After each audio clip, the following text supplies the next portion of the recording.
Welcome back to the channel, my friends. Warhammer Man Studios. I'm Warhammer Man, and today we're looking at this week's pre-orders, and they are live. This video is sponsored by CMO Games. More on that later.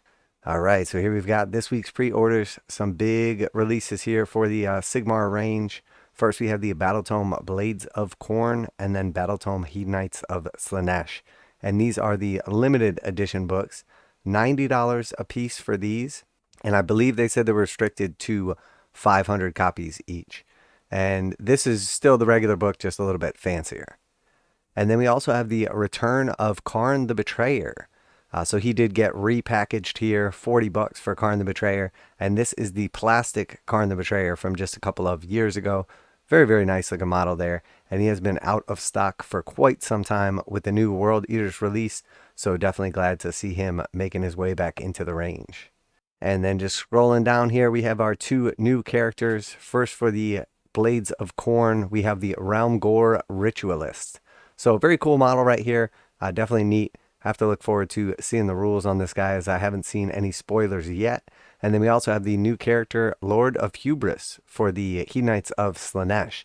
And I have actually seen some spoilers on the Lord Hubris rules, and he has some pretty cool stuff. So I have a feeling he will be very popular. So 35 bucks for him. I know I personally will be picking one up for my Slaanesh army. And then on to our Vanguard sets for this week. So first we have the Vanguard Blades of Khorne, and then we also have the Vanguard Hedonites of Slaanesh. So $140 each for these, and they look pretty good. Both of these still had a start collecting box until very recently, and now technically they're gone. You may still be able to pick them up, but they're no longer officially available from Games Workshop. Alright, so the Vanguard Blades of Khorne set is pretty nice. I think I like this one a lot better than the previous start collecting box. It doesn't include as many of the buff characters, but it does have the Slaughter Priest to lead the force, which is nice because if you already have the other box set, you don't get a bunch of redundancy. And then it also comes with 10 of the Blood Warriors and 10 of the Blood Reavers. So that is nice because they're going to make up your core force right there. And then the addition of the Skull Crushers is really what I like about this set. Because the Skull Crushers are expensive individually. They're very good and very strong cavalry. So addition of the mighty Skull Crushers just really adds in that extra punch and speed that the Khorne was kind of lacking before. So definitely a big fan of this set. Nice savings overall. We'll do a separate breakdown video on it. But it is close to like that 35% range. So nice box set. Glad to see a little something different and not too much redundancy. And then scrolling right down here, we have the Vanguard Hedonites of Slaanesh next. So again, this one comes in at 140.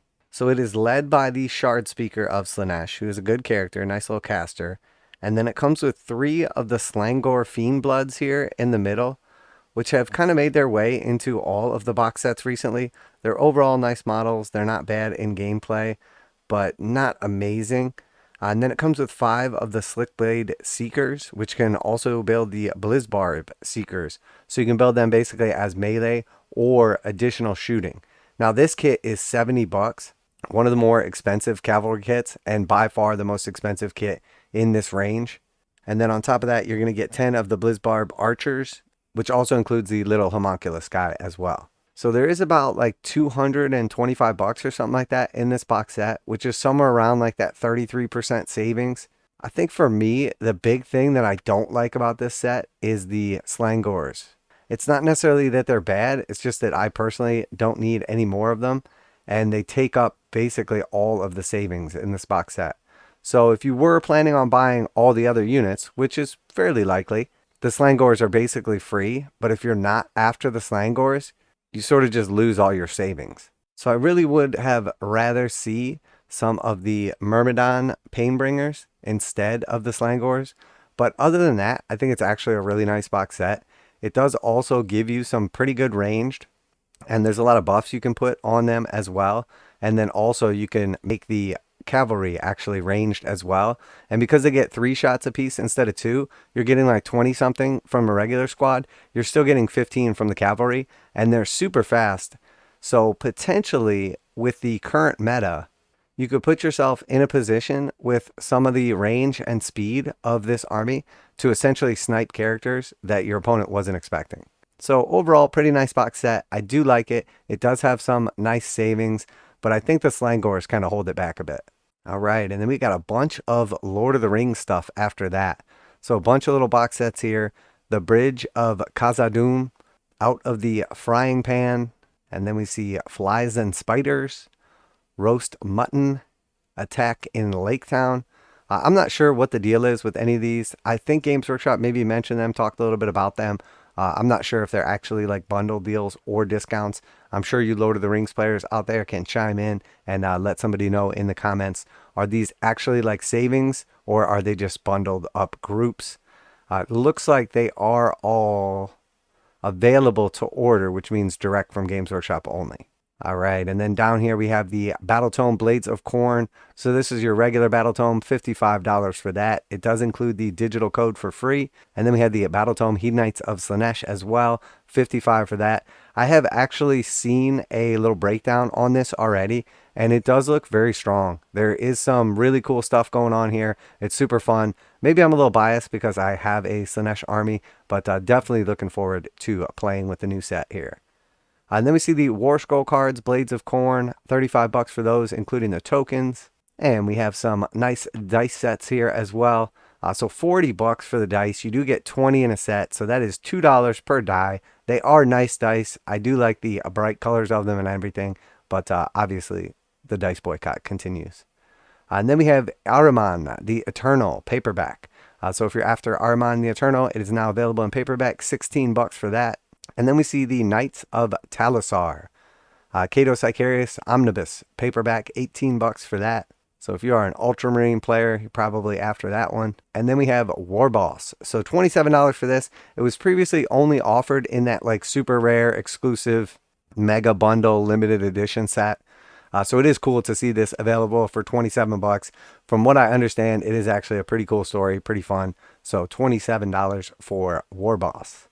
Now a quick message from today's sponsor. CMO Games has been selling Games Workshop products online for over 20 years. They carry the full line of Games Workshop products, including Warhammer 40,000, Age of Sigmar, necromunda, Blood Bowl, paint tools, and more. Almost all Games Workshop products are priced at 15% off MSRP. CMO Games takes pre-orders for most Games Workshop products released at their earliest date possible. 12:01 a.m. on Saturday, they go live. Most of these pre-order products are also priced at 15% off MSRP. CMO Games offer free shipping in the US 48 with an order of $50 or more. Their customer service is top-notch and they ship most orders within 24 hours. Visit CMOGames.com using the affiliate link in the description and let them know that you heard about CMO Games from Warhammer Man. Now, back to the video.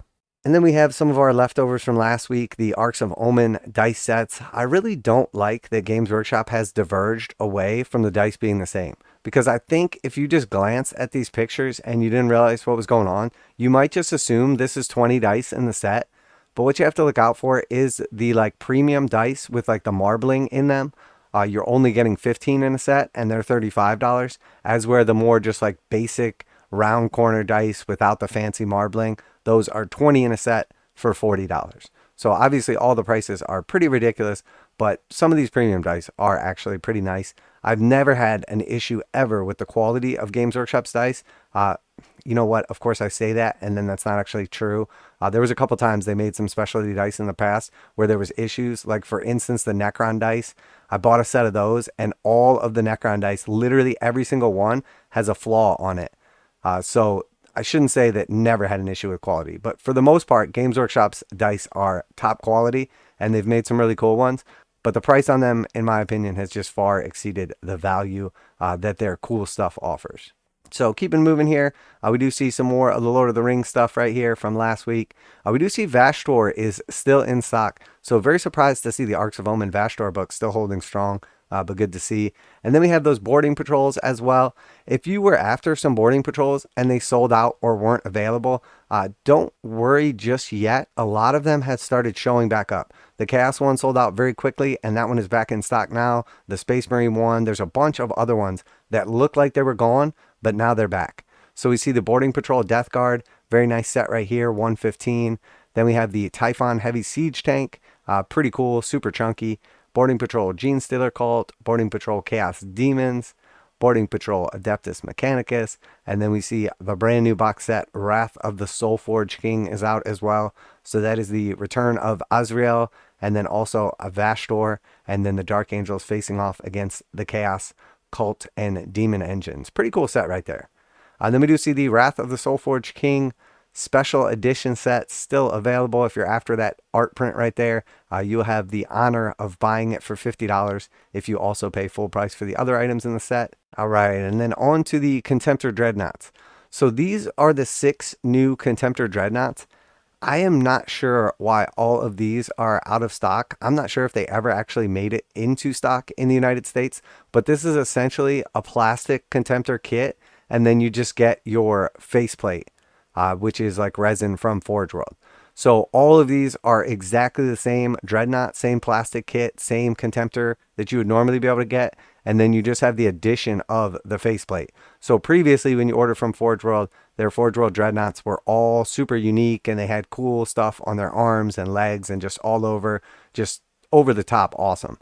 These are completely basic bodies, and then you just swap out that front sarcophagus. So here we see the Emperor's Children one, and we can see this is the resin portion right here that you would get from Forgeworld, and then the remainder of this is just that plastic kit. So not to take anything away from them, but in my opinion, this is definitely a downgrade from previously when they all had like cool stuff on their knees and legs, etc. Still really cool overall. And if you're into Horus Heresy, you may be screaming at your monitor right now saying, well, the Horus Heresy stuff isn't supposed to have all the extra gribblies and everything on that. To which case, I agree with that. They definitely tend to be a little less ornate. And you can put on some decals or transfers and take these to the next level. So they are pretty cool overall, but in my opinion, definitely a downgrade. Although anytime Games Workshop minis are more plastic and less resin, that's arguably a good thing. So sort of a mix on these, but 99 bucks for them. A little more pricey than your regular Dreadnoughts, but these new chest plates are pretty awesome. Then we got a couple of the Lord of the Rings sets all sold out, and then of course Cypher from last week and the Vash Store Collector's Edition. So that is it for this week's new pre-orders going live. I think overall this is a cool release for Sigmar players. Definitely if you're a Blades of Khorne player or Hedonites of Slaanesh player. Also if you've been waiting on Khorne the Betrayer, I'm sure you're excited for that as well. But I think realistically, we're all kind of just waiting patiently for the big reveals coming next week. So Adepticon coming up. We already saw the leak of the new Dante miniature, and we know there's going to be a ton of new and awesome stuff coming for 40k, for Sigmar, for Warhammer Underworlds, and then also Kill Team as well. I'm sure there'll be a couple other little things in there, but those were the main games that they had mentioned. So super exciting, definitely looking forward to that. So for the 40k players out there, just hang on a few more days and we'll have lots of exciting stuff to talk about. But for you Sigmar players out there, if you are worshiping one of these chaos gods, I'm sure you've gotten plenty of gifts you're excited about. And by plenty, I mean a book and one new model. But the Vanguard sets are nice as well. So let me know what you're most excited about, what you're looking forward to, what you're going to be picking up. For me, it looks like the Battletome Hedonites of Slaanesh. Just the regular one, and the Lord of Hubris as well. Super excited for those. Special thanks to CMO Games for sponsoring the video. Make sure to check them out to save 15%. That's it for today. Warhammer Man Studios. I'm Warhammer Man, and Chaos is getting an awful lot of love lately. I think Games Workshop is turning, and I'm out of here.